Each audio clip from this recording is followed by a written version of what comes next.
Random Adventures of Rockman, take one. How's everybody doing? Hope everybody had a good goddamn morning and have a good rest of your day and all that fluffy shit. So first order of goddamn business. Abel Tesfaye, aka The Weeknd, for some reason wanted to go on Twitter and say that Trilogy wasn't his debut album, which I firmly disagree with. If you remaster tracks, add tracks into it, and it's 30 goddamn songs just being uploaded to be able to purchase, that sounds like a goddamn debut album to me. Or at the very least, it's your debut. I don't know why you're so strong. I don't know why you're so strong. I don't know why you're so adamant to not be associated with Trilogy anymore, when that was literally how a lot of your fan base got introduced to you. And the next big bump would have been Beauty Behind the Madness, and then After Hours. There we go.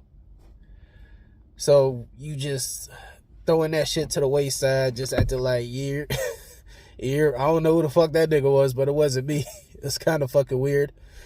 But you know what? I'll concede that, you know what? Maybe it's not a debut album. Maybe it's just your debut. But Kissland just being your debut album just feels kind of wrong in a way. But I digressed. And other news, goddamn. The internet is fucking hilarious, dog, y'all. Why won't y'all let Drake hype up his mans for him, man? 21, can you do something for me? Like y'all, y'all really took that line and just said he's professing his undying love to 21 Savage. Oh, man, he's just being a good hype man. Come on, dog. Yeah. Oh, man, y'all need to ease up on your light skin slander, man. Do your thing, 21. And I actually got notes with me this time, because, you know what I'm saying, niggas like to be prepared and shit. Alrighty, so what the Brooklyn Nets are doing with Kyrie Irving is freaking... it's pretty damn weird. So, at first, you didn't suspend him. And then a week or two later, you do suspend him. You make him donate, I believe it was $500,000 to a Jewish charity. And he apologizes. And then y'all still make him have to follow an order of 6 steps even after that. So Joe Side's just basically saying that he can move the goalposts as far as he wants to, and Kyrie, you have to jump. If we say jump, you have to say how high, and I don't agree with that. If somebody did something wrong, and you said one set of punishment, and you think that wasn't severe enough, so you do another one, you know, all right, maybe. But a third time, and it looks like a goddamn... it looks like a short grocery list of things that he has to do. Like, come on, man. Y'all can't just make a man just go out of his way. Can't just make a man go out of his way for so long just because you didn't like what he did. And this is all over a tweet. He didn't endorse it. He didn't say, yes, the Africans. I said the Africans. Yes, the black people. God damn, this sounds really fucking racist. You know what? Let's just say people of African descent are the true Jewish people. Kyrie didn't say anything about that. He just tweeted a link. And I don't think Curry. I don't think Kyrie actually watched the movie, because it doesn't really sound like he did. Somebody probably told him it was something about black empowerment, and he was just like, all right, fuck it, let's go with that. Like, he didn't come out of nowhere like fucking Myers Leonard. He didn't come out of nowhere like Myers Leonard did. It was playing fucking Call of Duty 2 years ago and said a Jewish slur. He just tweeted a movie. Now, is the movie's messaging anti-Semitic, and is it controversial to the point where no public athlete should endorse it? Sure, I'll bite for that. But if you punish them once or twice, the second time's a little crazy, but just for the third time, and for it to be just a apology tour, it's kind of fucking weird. And goddamn. All right, so as you may or may not know, I like to participate into the adult entertainment industry, and I've seen a lot of OnlyFans models, and just normal girls who just happen to do some freaky shit on the side. Like, just show a massive collection of sex toys. And like, it's just a shit ton of dildos. And some of them motherfuckers are like really as big as my goddamn forearm. And and y'all want me to believe that y'all feel it when we be penetrating y'all? Hell nah. I don't believe that, dog. There's gotta be there's gotta be an incentive somewhere. I can't find it, but there's an incentive somewhere, because like, they're literally just collecting massive fucking dildos like they're Pokemon cards. And I'm like, at that point, why would you want to have sex with a man? Like, like, if you getting off to goddamn 12 inch plus fucking sex toys, what the fuck my little 8 inches gonna do to you? My fucking dick just go in there like, oh shit, I didn't know vaginas could have this many could be this goddamn deep. You see the fucking G-spot, just see the G-spot in the distance, like, oh, no,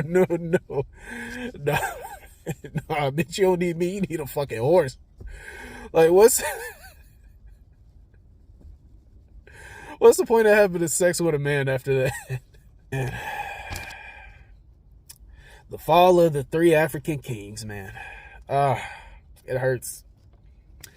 So first it was Kamaru Usman losing to Leon Edwards in a final round knockout by Leon Edwards. He faked either a jab or a hook, and then hit him with a kick to the head. Man was out. And now fucking Israel Adesanya, he was up 3 rounds to 1 prior to the 5th. So if it would have went to decision, Izzy would have retained his title. You know, no big media stir. But I'm probably gonna fuck up his name, but I believe his name was Alex Pereira, or something like that. But man, he came hard in that 5th round, dog. I can't remember the last time I seen Izzy get pressed that hard against the cage. But it was just tough to see, man. Like, you have it in the bag. All you got to do is just survive. And man, it's just coming at you with reckless abandon. Like, not respecting your striking power at all. And just keep going and going at you. That's got to be demoralizing, man. But congratulations, Alex Pereira. And I'm looking forward to the rematch. Floyd Mayweather, you son of a bitch. You goddamn. You goddamn menace to society. So, I want to say Saturday or Sunday. Yeah, Saturday or Sunday. A YouTuber known as Deji got into a boxing match with Floyd Mayweather, and got into a boxing match or an exhibition with Floyd Mayweather for 6 or 8 rounds. And Floyd Mayweather was toying with him the whole entire time because he's arguably the greatest defensive fighter of all time. I don't even think arguably is the right term. I think he is the greatest defender of all time because, like, even if you do land a hit on Floyd, it's not going to be clean and flush. It's going to be a roll off. So you're not really doing any damage to him. And Floyd knows this when he goes into these boxing matches. So, long story short, Floyd forced a stoppage in the 6th round, and what he did in between the start to finish was so just so damn disrespectful, man. This dude was having a goddamn party in that ring. He just had his hands down the whole time, just peeking his head, just literally having his head right in that nigga's striking zone. Oh boy, so disrespectful, man. And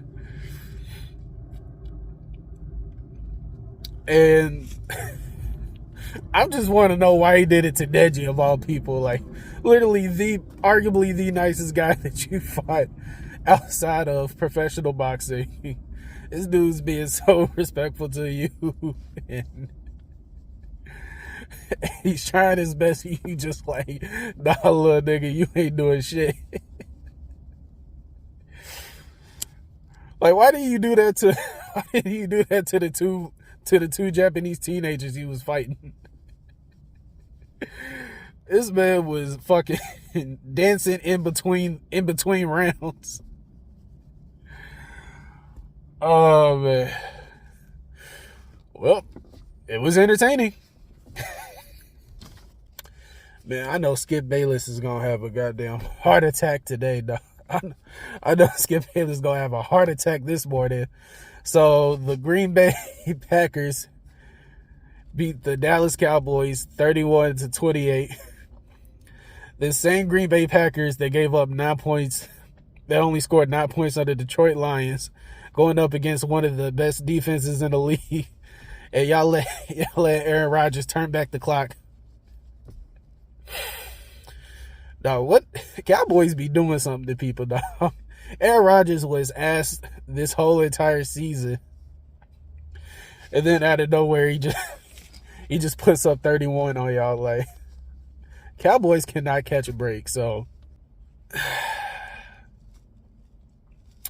don't think it's too early to say this. I think the Cowboys are fool's gold once again, and history is repeating itself again, because every time the Cowboys start off strong, they lose games that they shouldn't be losing. And then come playoff time, if they do manage to make the playoffs, they get bounced out in the first round. So I say it's just a repeat of history, and that ain't America's team. That hasn't been America's team for decades. So, in other sports news, the goddamn Los Angeles Lakers.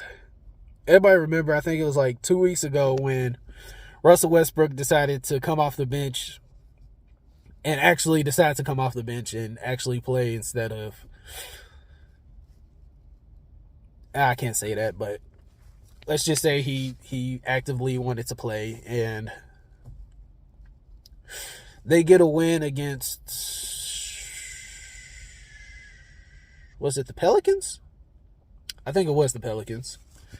And everybody has these feel-good narratives like, hey, maybe they can make a playoff run with Russ coming off the bench, and he still gets starter minutes, but he's just not playing with the first unit, and he can go out and do Russell Westbrook things, which is like playing Russian roulette with the goddamn barrel being half filled. Like, you're either going to get a really good performance or you're going to get a really terrible performance, or he's throwing bricks, turning over the ball 8-9 times, and just looking like $1 million because he has a triple-double in his stats.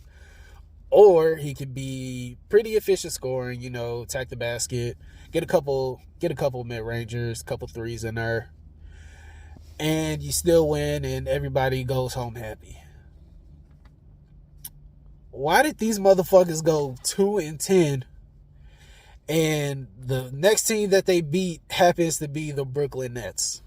That's got to be, bro. There's a script somewhere in the NBA. There's no fucking way. But do the Lakers win another championship? I'd say no.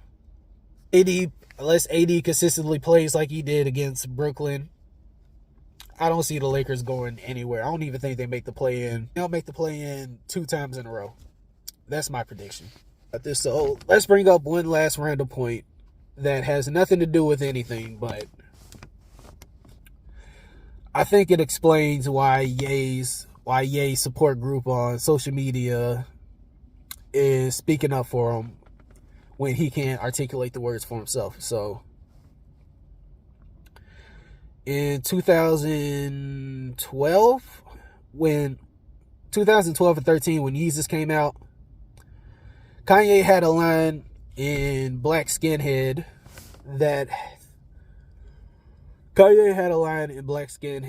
saying, I keep it 300 like the Romans. And like to anybody with common sense, you would assume that Ye thought Sparta was in Rome because, Americans don't know geography. We just don't. But his fan base came out of nowhere and found out that the Roman numeral for 300 is CCC. And then the fan base came out of nowhere and said, no. He's not saying he's a Spartan. He's saying that he keeps it cool, calm, and collected because that's the Roman numerals for 300, CCC. So he's cool, calm, and collected. I think just throughout the years, that's kind of been how Ye's fans been, where he'll make a mistake, but they're so entranced by Ye that they'll come up with something and let that be the narrative. I believe in this anti-Semitic cancel culture mess that Kanye's in. So Kanye is the biggest